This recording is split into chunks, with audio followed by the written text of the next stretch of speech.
हरे कृष्ण। दशम स्कंद 46वां अध्याय। उद्धव जी की व्रज यात्रा। श्री सुखदेव जी कहते हैं, परीक्षित, उद्धव जी वृष्णि वंशियों में एक प्रधान पुरुष थे। वे साक्षात बृहस्पति जी के शिष्य और परम बुद्धिमान थे। उनकी महिमा के संबंध में इससे बढ़कर और कौन सी बात कही जा सकती है कि वे भगवान श्री कृष्ण के प्यारे सखा तथा मंत्री भी थे।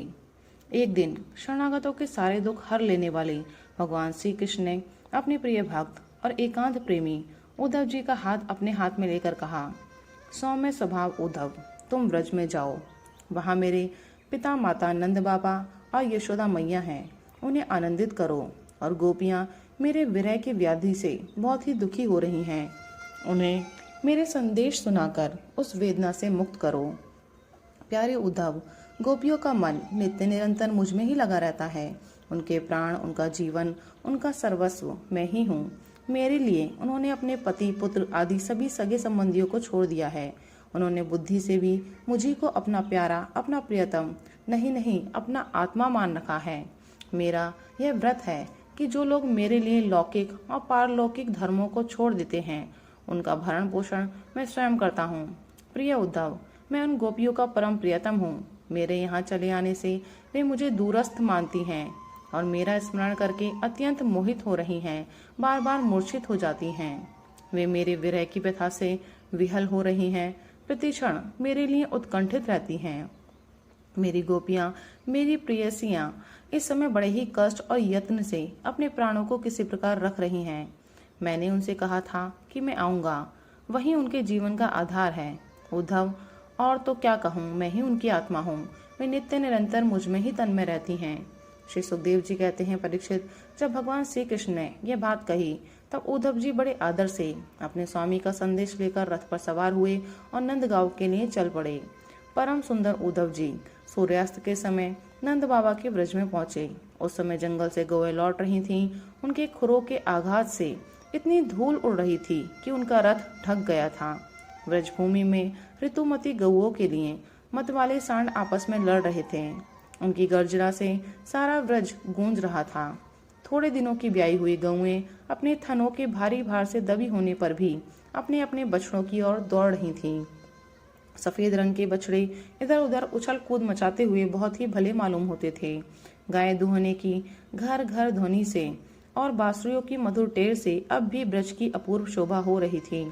गोपी और गोप सुंदर सुंदर वस्त्र तथा गहनों से सज धज कर श्री कृष्ण तथा बलराम जी के मंगलमय चरित्रों का गान कर रहे थे और इस प्रकार ब्रज की शोभा और भी बढ़ गई थी।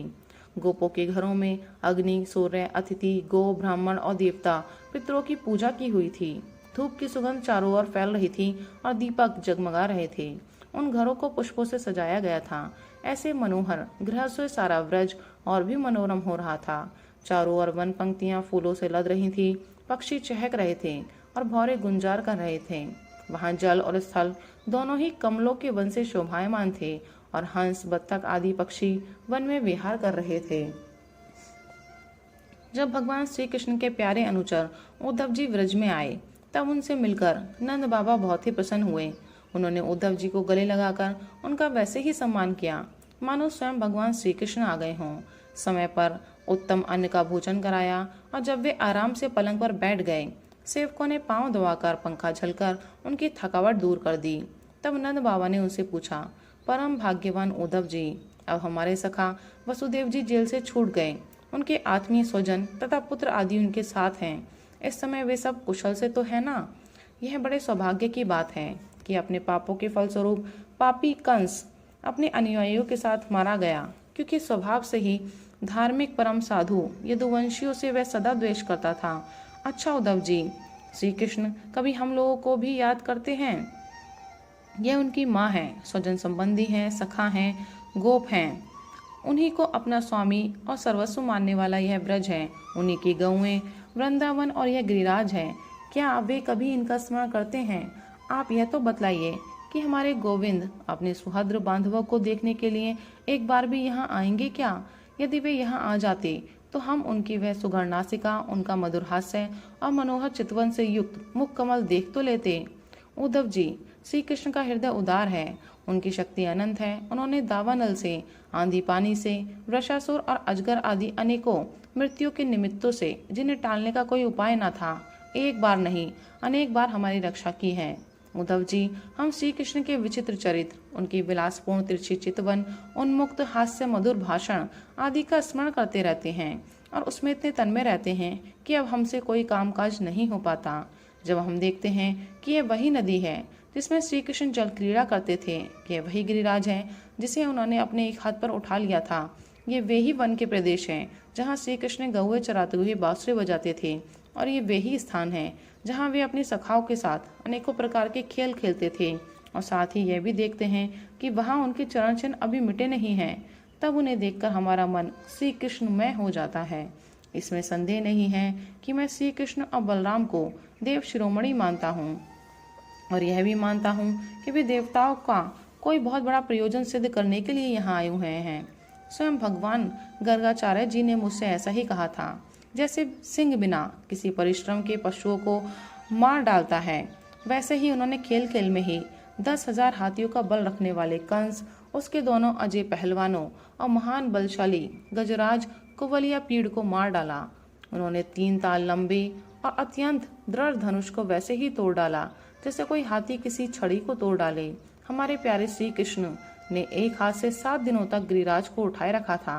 यहीं सबके देखते देखते खेल खेल में उन्होंने प्रलंब, धेनुक, अरिष्टा, तृणावत और बक आदि उन बड़े बड़े दैत्यों को मार डाला जिन्होंने समस्त देवता और असुरों पर विजय प्राप्त कर ली थी। श्री सुखदेव जी कहते हैं, परीक्षित, नंद बाबा का हृदय यूं ही भगवान श्री कृष्ण के अनुराग रंग में रंगा हुआ था। जब इस प्रकार वे उनकी लीलाओं का एक एक करके स्मरण करने लगे, तब तो उनमें प्रेम की बाढ़ ही आ गई। वे विहल हो गए और मिलने की अत्यंत उत्कंठा होने के कारण उनका गला रुंध गया। वे चुप हो गए। यशोदा रानी भी वहीं बैठकर नंद बाबा की बातें सुन रही थीं। श्री कृष्ण की एक एक लीला सुनकर उनके नेत्रों से आंसू बहते जाते थे और पुत्र स्नेह की बाढ़ से उनके स्तनों से दूध की धारा बहती जा रही थी। उद्धव जी, नंद बाबा और यशोदा रानी के हृदय में श्री कृष्ण के प्रति कैसा अगाध अनुराग है, यह देखकर आनंद मग्न हो गए और उनसे कहने लगे। उद्धव जी ने कहा, हे मानद, इसमें संदेह नहीं है कि आप दोनों समस्त शरीरधारियों में अत्यंत भाग्यवान हैं, सराहना करने योग्य हैं, क्योंकि जो सारे चराचर जगत के बनाने वाले और उसे ज्ञान देने वाले नारायण हैं, उनके प्रति आपके हृदय में ऐसा वात्सल्य, स्नेह, पुत्र भाव है। बलराम और श्री कृष्ण पुराण पुरुष हैं। वे सारे संसार के उपादान कारण और निमित्त कारण भी हैं। भगवान श्री कृष्ण पुरुष हैं तो बलराम जी प्रधान प्रकृति, यही दोनों समस्त शरीरों में प्रविष्ट होकर उन्हें जीवन दान देते हैं और उनमें उनसे अत्यंत विलक्षण तो ज्ञान स्वरूप जीव है उसका नियमन करते हैं। जो जीव मृत्यु के समय अपने शुद्ध मन को एक क्षण के लिए भी उनमें लगा देता है, वह समस्त कर्म वासनाओं को धो बहाता है और शीघ्र ही सूर्य के समान तेजस्वी तथा ब्रह्ममय होकर परम गति को प्राप्त होता है। वे भगवान ही जो सबके आत्मा और परम कारण है, भक्तों की अभिलाषा पूर्ण करने और पृथ्वी का भार उतारने के लिए मनुष्य का सा शरीर ग्रहण करके प्रकट हुए हैं। उनके प्रति आप दोनों का ऐसा सुदृढ़ वात्सल्य भाव है, फिर महात्माओं, आप दोनों के लिए अब कौन सा शुभ कर्म करना शेष रह जाता है। भक्त वत्सल यदुवंश शिरोमणि भगवान श्री कृष्ण थोड़े ही दिनों में ब्रज में आएंगे और आप दोनों को, अपने माँ बाप को आनंदित करेंगे। जिस समय उन्होंने समस्त यदुवंशियों के द्रोही कंस को रंगभूमि में मार डाला और आपके पास आकर कहा कि मैं ब्रज में आऊंगा, उस कथन को वे सत्य करेंगे। नंद बाबा और माता यशोदा जी, आप दोनों परम भाग्यशाली हैं। खेद न करें, आप श्री कृष्ण को अपने पास ही देखेंगे, क्योंकि जैसे काष्ठ में अग्नि सदा ही व्यापक रूप से रहती है, वैसे ही वे समस्त प्राणियों के हृदय में सर्वदा विराजमान रहते हैं।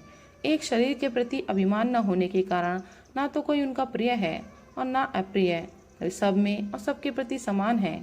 इसलिए उनकी दृष्टि में ना तो कोई उत्तम है और ना तो अधम, यहाँ तक कि विषमता का भाव रखने वाला भी उनके लिए विषम नहीं है।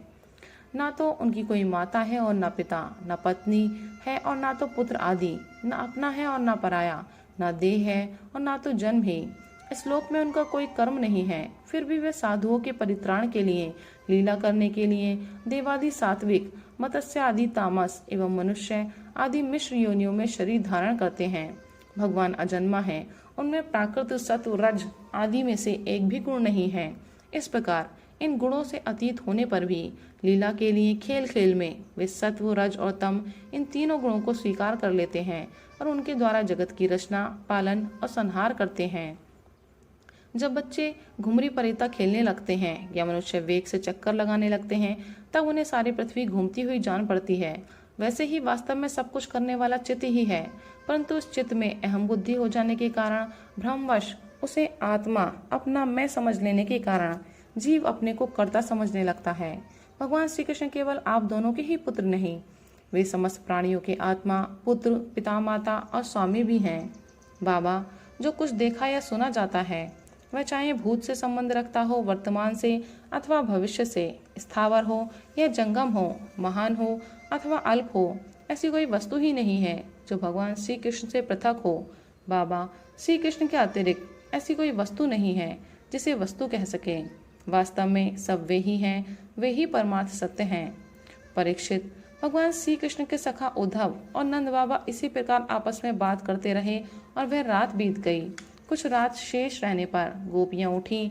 दीपक जलाकर उन्होंने घर की देहलियों पर वासुदेव का पूजन किया, अपने घरों को झाड़ बुहार कर साफ किया और फिर दही मथने लगी। गोपियों की कलाइयों में कंगन शोभायमान हो रहे थे। रस्सी खींचते समय वे बहुत भली मालूम हो रही थीं। उनके नितंब स्तन और गले के हार हिल रहे थे। कानों के कुंडल हिल हिल कर उनके कुमकुम मंडित कपोलों की लालिमा बढ़ा रहे थे। उनके आभूषणों की मणियां दीपक की ज्योति से और भी जगमगा रही थीं। इस प्रकार वे अत्यंत शोभा से संपन्न होकर दही मथ रही थीं। उस समय गोपियां कमल नयन भगवान श्री कृष्ण के मंगलमय चरित्रों का गान कर रही थीं। उनका वह संगीत दही मथने की ध्वनि से मिलकर और भी अद्भुत हो गया तथा स्वर्ग लोक तक जा पहुंचा, जिसकी स्वर लहरी सब और फैलकर दिशाओं का अमंगल मिटा देती है।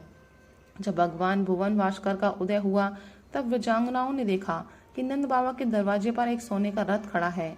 वे एक दूसरे से पूछने लगी, यह किसका रथ है? किसी गोपी ने कहा, कंस का प्रयोजन सिद्ध करने वाला अक्रूर ही तो कहीं फिर नहीं आ गया है, जो कमल नयन प्यारे श्याम सुंदर को यहाँ से मथुरा ले गया था। किसी दूसरी गोपी ने कहा, क्या अब वह हमें ले जाकर अपने मरे हुए स्वामी कंस का पिंडदान करेगा? क्या यहाँ उसके आने का और क्या प्रयोजन हो सकता है? ब्रजवासिनी स्त्रियां इसी प्रकार आपस में बातचीत कर रही थीं कि उसी समय नित्य कर्म से निर्वत होकर उद्धव जी आ पहुंचे। राधे राधे, हरि बोल।